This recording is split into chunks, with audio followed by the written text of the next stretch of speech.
Só algumas curiosidades assim que nós achamos bem interessante que nos leva agora a um ponto que é essa dificuldade em tentar interpretar, né, do ponto de vista mais analítico, o que representa essas informações, esses dados, né? Tentar sistematizar isso de um ponto de vista em que a gente consiga dar uma resposta em termos de conceito, em termos de análise mais global em relação ao estudo que tem acontecido. Então, isso é um pouco o desafio que a gente se impôs agora, e é por isso que eu até apresento um pouco desses referenciais analíticos agora, que é o que a gente está fechando, né, nesse momento agora, para poder interpretar esses dados e, de fato, redigir o artigo, né? Tentando só para comentar um pouco, é tão complexo esses movimentos assim que nos leva a uma transição do ponto de vista do engajamento desses ativistas num e no outro movimento, e também até o momento quando a gente fez as entrevistas, por exemplo, tinha mais 2 outros movimentos que estavam vindo a Porto Alegre já, diferentes, que tinham surgido em outras partes do mundo e estavam sendo criadas células aqui no Brasil, né?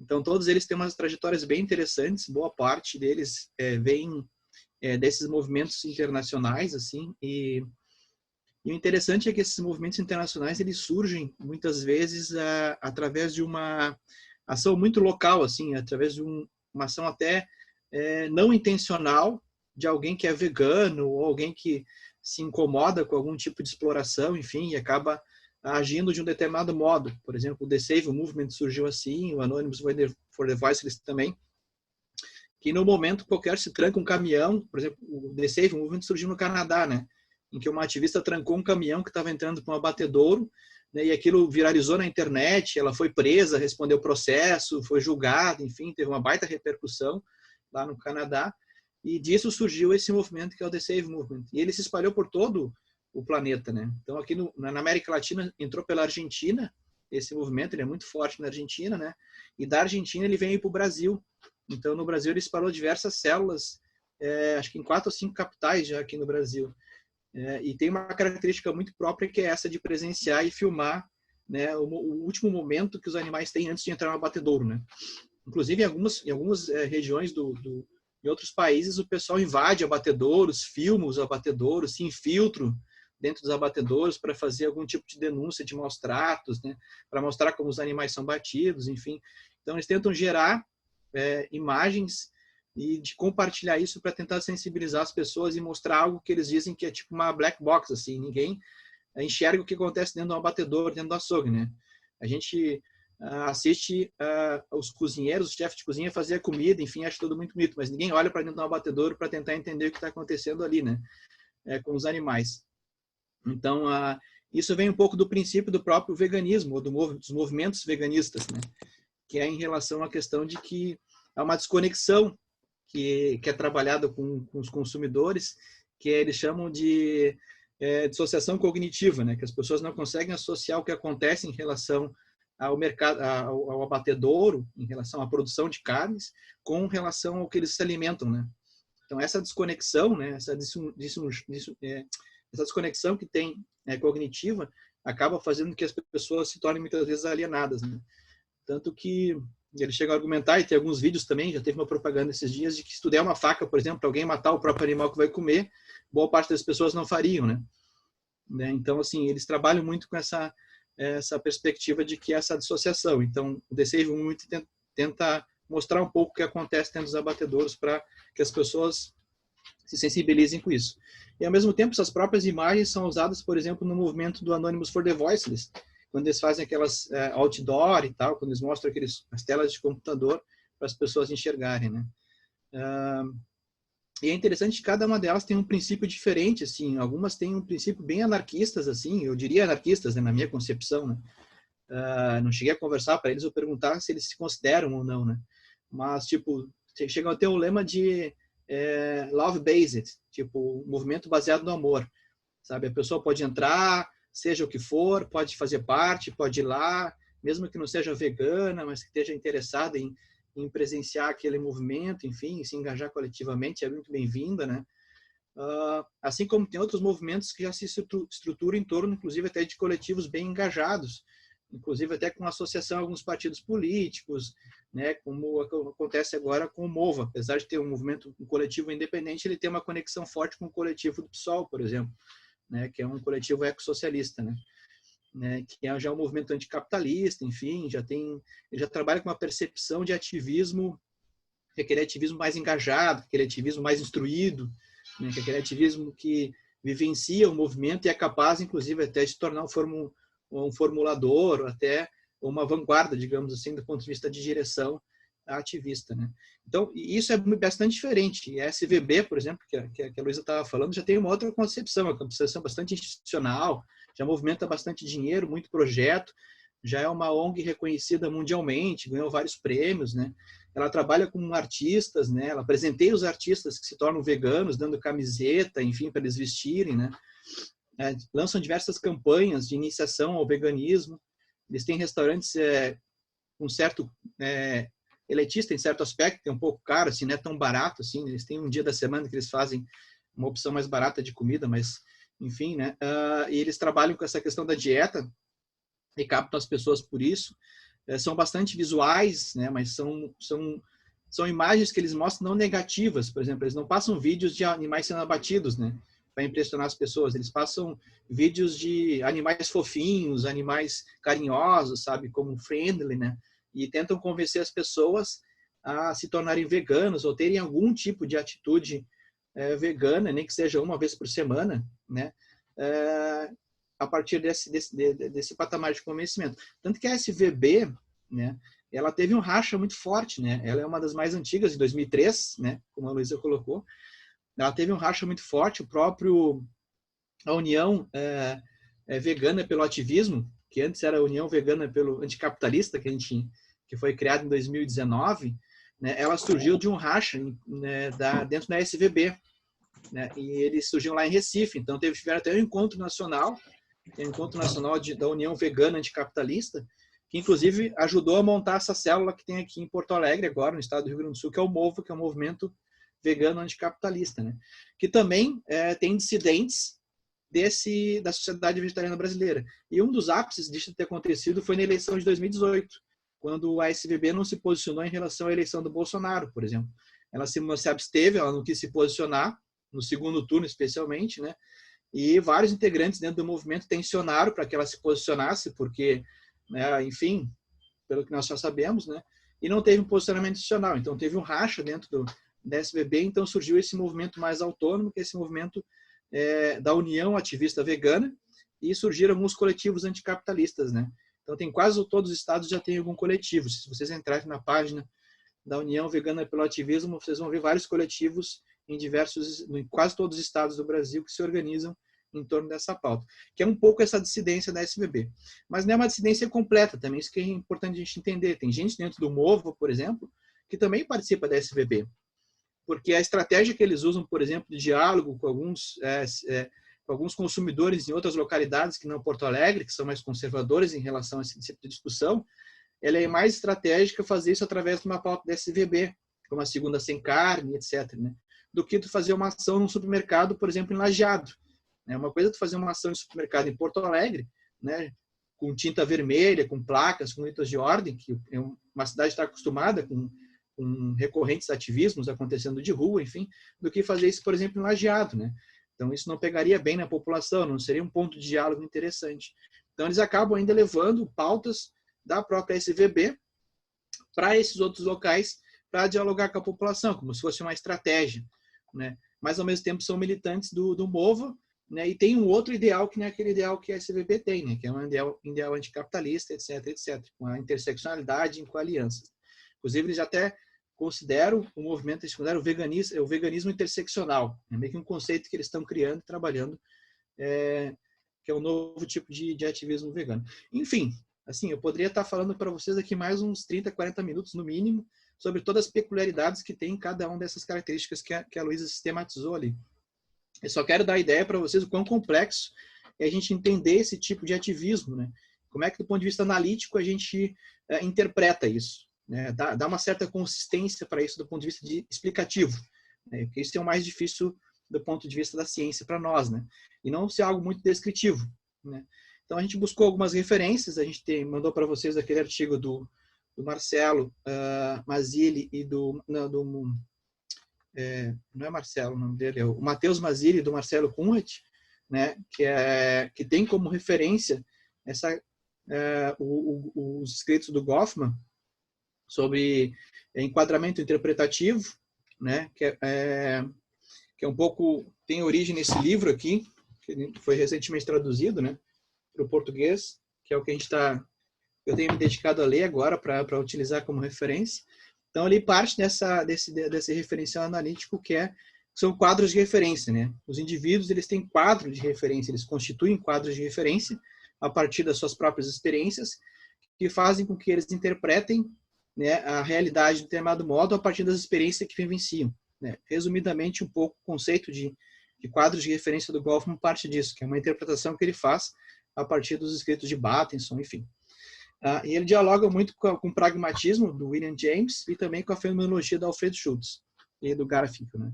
Então, ele parte um pouco dessa base teórica aí para construir esse conceito dele de quadros de referência, né? Então, tem um trecho bem interessante que sistematiza ali essa ideia do Goffman, que não importa, só um pouquinho para cima, Moisés, não importa saber o que é real para o indivíduo, é um pouco a preocupação que a fenomenologia e o pragmatismo têm, né? O que é a realidade para o indivíduo, as múltiplas realidades, múltiplos mundos, etc. E aí o que Goffman diz assim, não importa a realidade para o indivíduo, mas sim a experiência que ele vivencia diante de tal realidade, pois não necessariamente a experiência está alinhada ao que se apresenta como real para o indivíduo.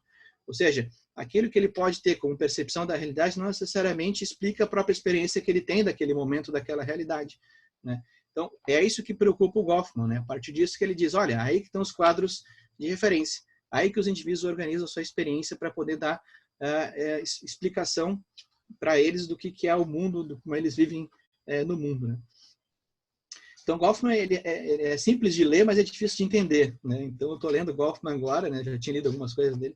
Então, ele é uma boa leitura, mas é um pouco complexo de tentar entender, assim, nos meandros, os conceitos que ele acaba abordando. Mas esse acaba sendo um dos carros-chefes da nossa referência analítica agora para esse trabalho.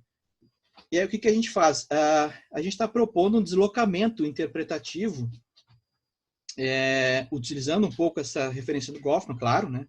Mas saindo um pouco... A minha ideia não é explicar isso aqui, é a síntese de uma aula que eu dou sobre teoria das práticas. Mas, assim, a ideia é mudar um pouco a unidade de análise, porque o Goffman ele trabalha com a unidade de análise que é o sujeito, a subjetividade do indivíduo, né? As coisas estão na mente dos indivíduos, eles criam, né, a explicação para suas experiências, eles organizam suas experiências a partir da subjetividade, da sua própria subjetividade, né? E a ideia, na verdade, que eu estou trazendo para cá, quanto unidade de referência, é dizer, não, a unidade de análise não é mais o indivíduo, não é o sujeito, mas sim as práticas sociais, né? Então, a ideia é então ter um deslocamento, né? Não vou entrar muito nesse debate, nessa explicação, é um deslocamento ontológico, que a gente sai da unidade de análise que é o sujeito, da subjetividade do sujeito, e parte para uma análise mais das práticas sociais, né? Então, isso nos faz entender um pouco os dados de maneira um pouco distinta. A gente não quer entender aquilo que é dado como experiência do indivíduo propriamente dito, mas sim a forma como ele conduz o seu engajamento nas práticas sociais. E a interpretação que a gente vai dar, na verdade, é que essas práticas sociais, elas que possuem um enquadramento interpretativo, e não o sujeito. Isso é deslocar a unidade de análise. Então, as práticas sociais apresentam um enquadramento interpretativo. E esse enquadramento interpretativo faz com que o sujeito se engaje nelas ou não, nessas práticas sociais. É como se a gente tentasse explicar um pouco do que a gente pesquisou dos dados empíricos. Bom, o que é necessário e aceito pelo movimento ou pela organização em termos de ativismo? Bom, a gente aceita que seja vegano, né, para um determinado papel a cumprir no ativismo. Não, para determinados outros papéis a gente exige que seja vegano. Que nem o The Save Movement, Anonymous for the Voiceless, né? Os Shadows ali, eles têm que ser veganos. Agora, quem participa do Cubo, né? Os Outwitchers, né? Que tem que ser veganos. Os Shadows é que acompanham os Outwitchers ali. Eles têm que ser veganos. Os que estão no Cubo presente não precisam ser veganos. Então, assim, há um enquadramento interpretativo da própria prática. Ou seja, o indivíduo ele tem que estar engajado num tipo de prática para poder fazer parte dentro daquele ativismo e cumprir um certo papel, né? Ou seja, integrando o cubo ou sendo um outreach, né? Então, a interpretação é que há um enquadramento interpretativo da prática, não um enquadramento interpretativo do sujeito. Então, esse é o deslocamento ontológico que a gente dá para a unidade de análise. E aí a gente tenta alinhar isso um pouco, trazendo o que a Fátima escreveu aí no nosso dossiê, né? que é o que a Potira também trabalha, que é o conceito de ativismo alimentar, né? Tem ali uma explicação básica, né, que o ativismo alimentar gira em torno da ideia de discurso, ações, pessoas e grupos que dedicam a elaborar uma crítica ao sistema agroalimentar, visando torná-lo mais democrático, sustentável, saudável, ético em relação aos animais não humanos, de melhor qualidade, que valorize receitas tradicionais e outros temas correlatos. É como se fosse uma politização da alimentação, da comida e do comer, como a Fátima vem argumentando, né? Bom, disso tem várias questões que a própria Fátima trabalha no artigo, enfim. E aí o que ela acaba afirmando é de que falta aí dentro desse conceito de ativismo alimentar algo mais estrutural do ponto de vista que estabeleça uma forma de análise da realidade, né, que nos ajude a interpretar os dados, né, porque senão acaba sendo algo muito descritivo, né? Existe um ativismo alimentar em que as pessoas participam de mobilizações ou, né, pela democracia, pela sustentabilidade, algo mais saudável, ético e tal, mas não tem nada que a partir disso consiga dar uma explicação mais consistente, né, sobre aquele conjunto de fenômenos sociais que giram em torno desse ativismo alimentar, né? Inclusive a própria Fátima sugere naquele artigo dela que a teoria das práticas poderia auxiliar, né, a interpretar melhor esses tipos de ativismos alimentares que existem, né?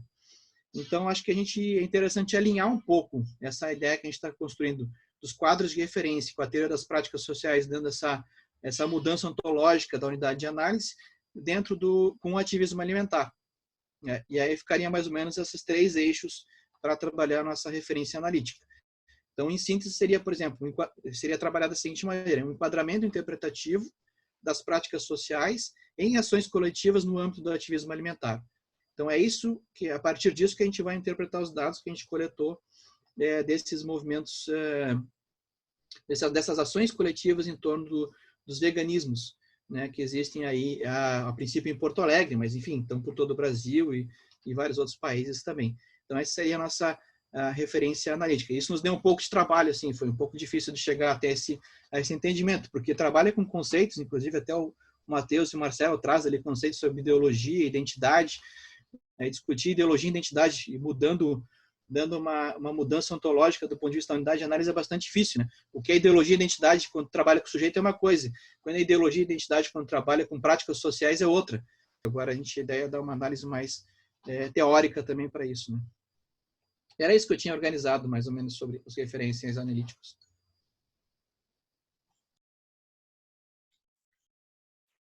Bom, então a gente agora vai falar um pouco sobre o que seria um caso, né, dentro desses movimentos, o movimento afro-vegano e seus ativismos nas mídias sociais. Então, basicamente, as motivações assim que levaram a gente a acabar deparando com esse movimento foi, primeiro, a crescente discussão nas mídias sobre a necessidade de um veganismo mais acessível e inclusivo, em termos de renda e também participação social.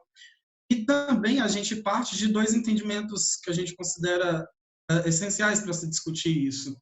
O primeiro, a gente fala de veganismos no plural, já como forma de tentar abarcar todas essas variações de pautas, tensões que existem dentro do movimento vegano, de certa forma. E também a gente parte do entendimento de um afroveganismo como uma linha de pensamento em oposição ao racismo dentro do veganismo. Então, basicamente, a gente partiu de alguns questionamentos iniciais. Entre eles era, basicamente, quais as explicações para o surgimento do movimento social afro-vegano e quais implicações práticas decorrem desse tensionamento. E aí, mesmo que a gente considere ainda provisório, os diferentes tensionamentos apresentados pelos veganismos, transformando no plural, no caso, a parte de suas interseccionalidades, dessas posições.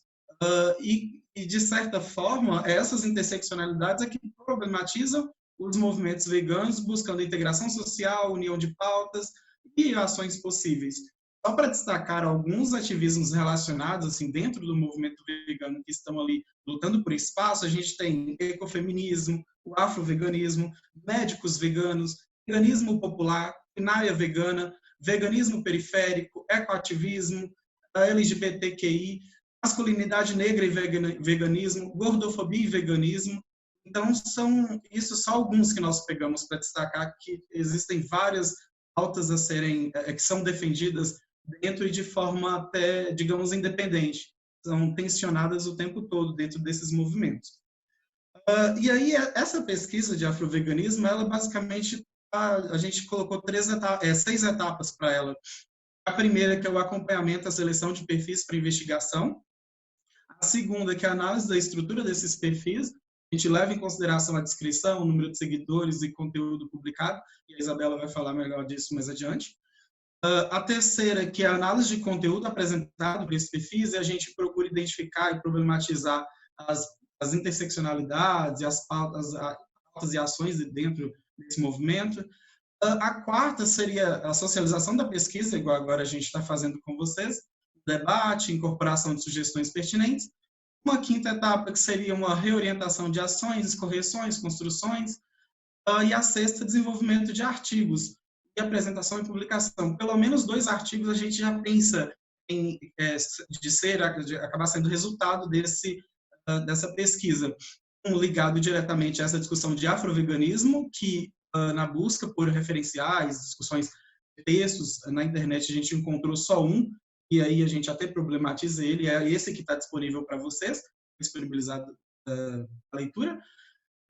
Então, a gente queria contribuir um pouco nesse estudo, desse caso. E o outro artigo seria mais direcionado para essa pauta da condição alimentar, né, como ela é colocada como que central, esse ativismo alimentar para esse movimento. Bom, a Isabela vai falar um pouco agora para vocês sobre a estrutura, como foi, que nós fizemos basicamente a análise de estrutura e a investigação dos perfis. Bom, eu vou falar um pouquinho sobre como foi o acompanhamento e a seleção dos perfis para a investigação. A primeira etapa da nossa pesquisa, como o Arthur já comentou, contou com acompanhamento de diferentes páginas e perfis nas mídias sociais, né, tanto no Instagram, quanto no Facebook, YouTube, blogs, entre outras mídias. E nessa etapa, a gente procurou identificar as pautas, né, que orientam as ações dos indivíduos nesses espaços, problematizando e conduzindo, então, possíveis interesses. A segunda parte, a gente dedicou mais à seleção de perfis para uma investigação mais criteriosa. E nessa etapa, a gente se dedicou no acompanhamento mais intensivo das publicações, né, tanto dos posts quanto das lives, dos compartilhamentos desses perfis, que a gente selecionou e que tratam de raça e veganismo, né. A nossa intenção, então, é compreender um pouco mais as conexões, né, estabelecidas por esses usuários, as suas reações no ambiente virtual, os temas específicos, a reação dos seus seguidores aos temas específicos. E agora eu vou falar um pouquinho sobre a nossa estratégia.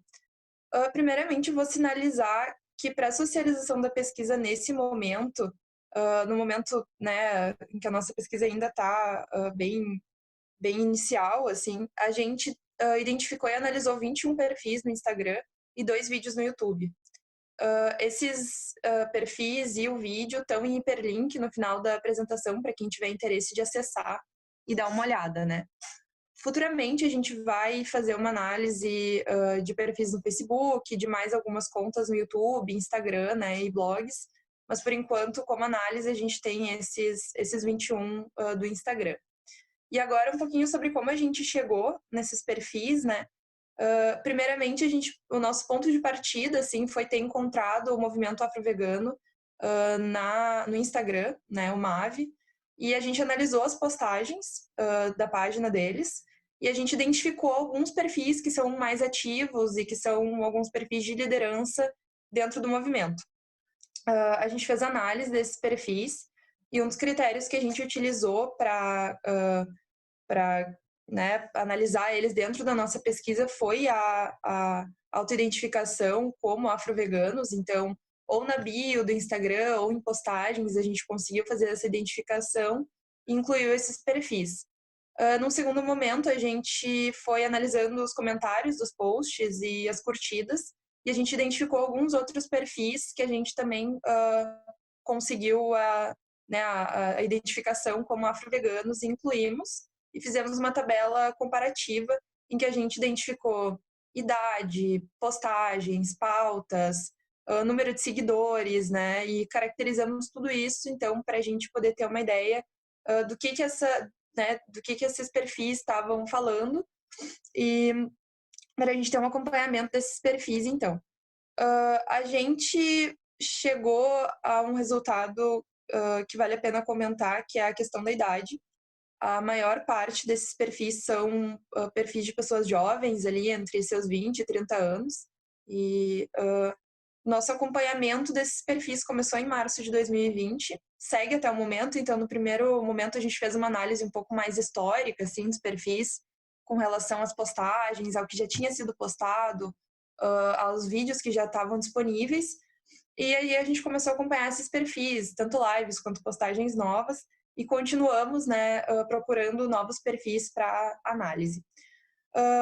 Bem, tem um quadrinho aí da nossa distribuição dos perfis investigados até agora, e eu acho que também vale destacar que a gente tem um perfil que a gente analisou, né, do Rio Grande do Sul, somente um, e a maior parte desses perfis até agora investigados são do Rio de Janeiro, São Paulo e Bahia. A gente vai continuar atualizando, né, esse mapinha, conforme a gente for incorporando novos perfis aí à pesquisa. Não, é só complementando um pouco o que a Isabela falou, ainda sobre a estrutura, é que desses perfis, o que justifica, explica essa concentração maior aí, como vocês podem ver no mapa, é porque o movimento surgiu em 2018 no Rio de Janeiro.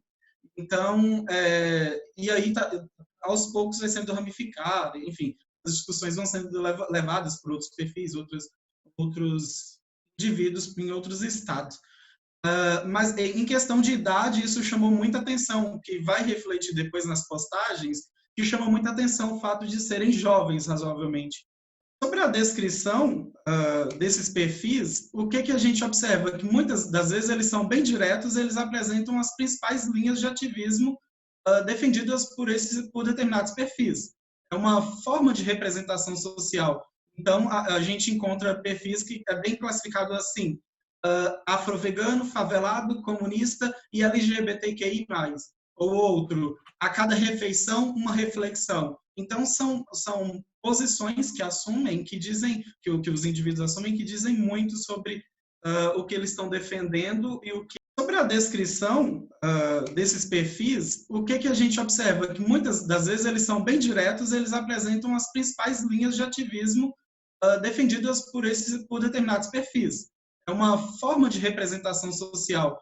Então, a gente encontra perfis que é bem classificado assim, afro-vegano, favelado, comunista e LGBTQI+. Ou outro, a cada refeição, uma reflexão. Então, são posições que assumem, que dizem, que os indivíduos assumem, que dizem muito sobre o que eles estão defendendo e o que... Sobre a descrição desses perfis, o que a gente observa? Que muitas das vezes eles são bem diretos, eles apresentam as principais linhas de ativismo defendidas por determinados perfis. É uma forma de representação social. Então, a gente encontra perfis que é bem classificado assim, afro-vegano, favelado, comunista e LGBTQI+. Ou outro, a cada refeição, uma reflexão. Então, são posições que assumem, que dizem, que os indivíduos assumem, que dizem muito sobre o que eles estão defendendo e o que... Sobre a descrição desses perfis, o que a gente observa? Que muitas das vezes eles são bem diretos, eles apresentam as principais linhas de ativismo defendidas por determinados perfis.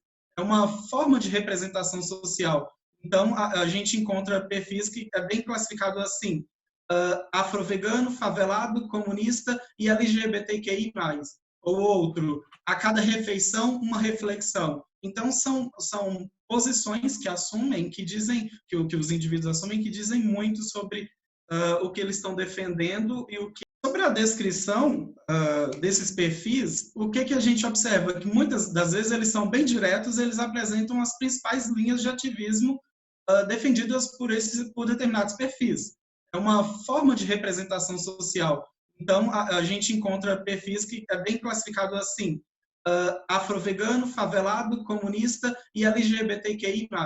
Ou outro, a cada refeição, uma reflexão. Então, são posições que assumem, que dizem, que os indivíduos assumem, que dizem muito sobre o que eles estão defendendo e o que... Sobre a descrição desses perfis, o que a gente observa? Que muitas das vezes eles são bem diretos, eles apresentam as principais linhas de ativismo defendidas por determinados perfis.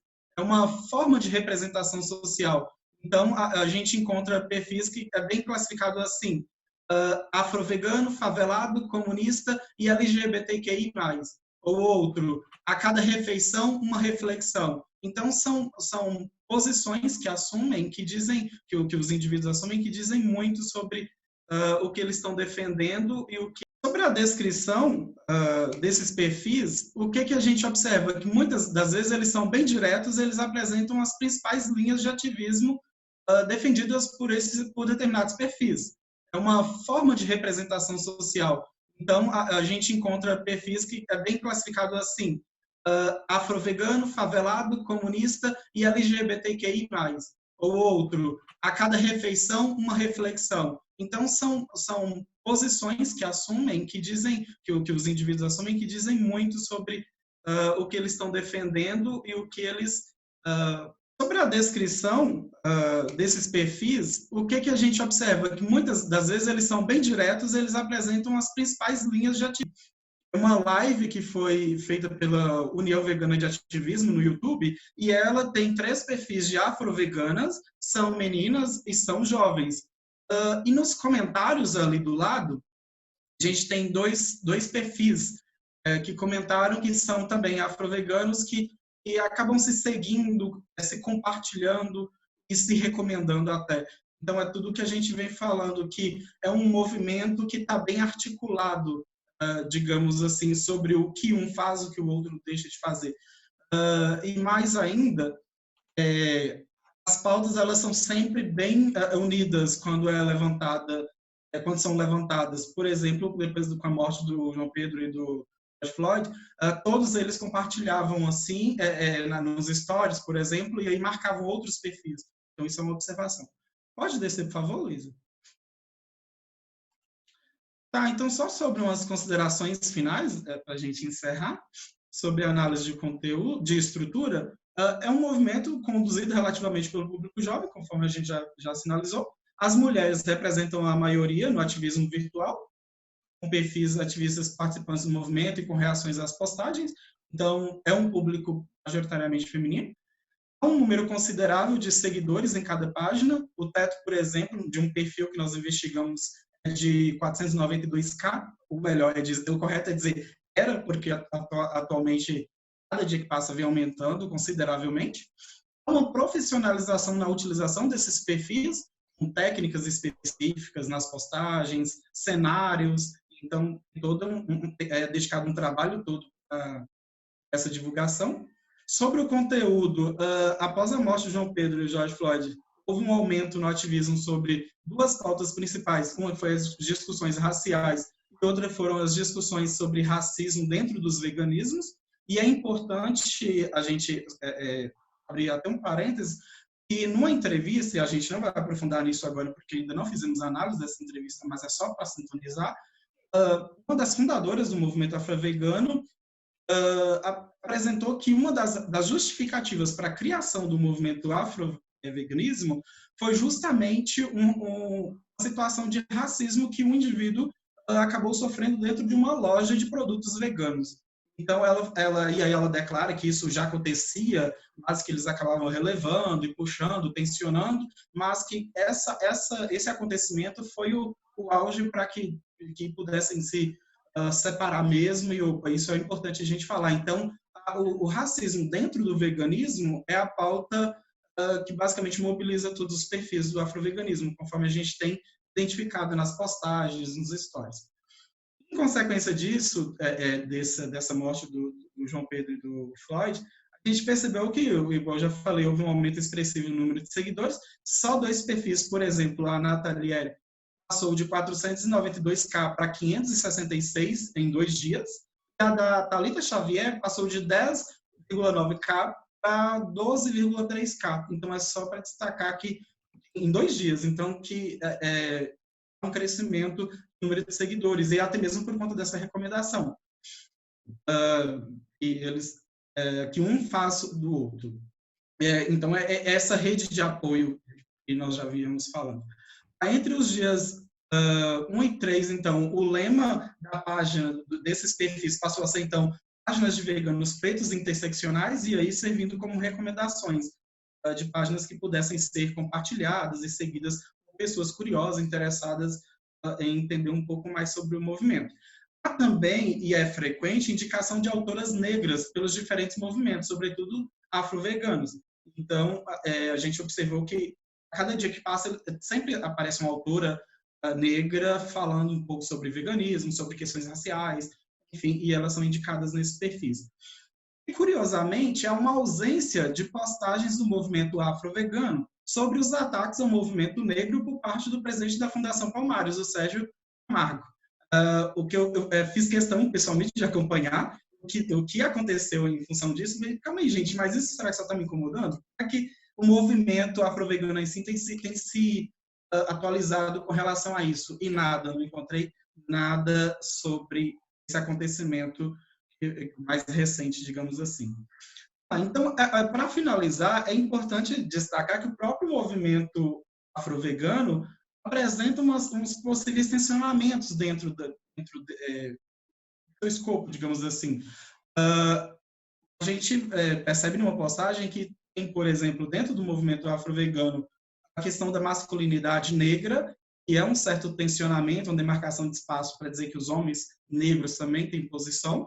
A questão afro-vegana de periferia, que acrescentando essa palavrinha periférico, no sentido de que viver em periferia também apresenta uma condição à parte de se pensar junto com as questões raciais, e também a questão de sexualidade.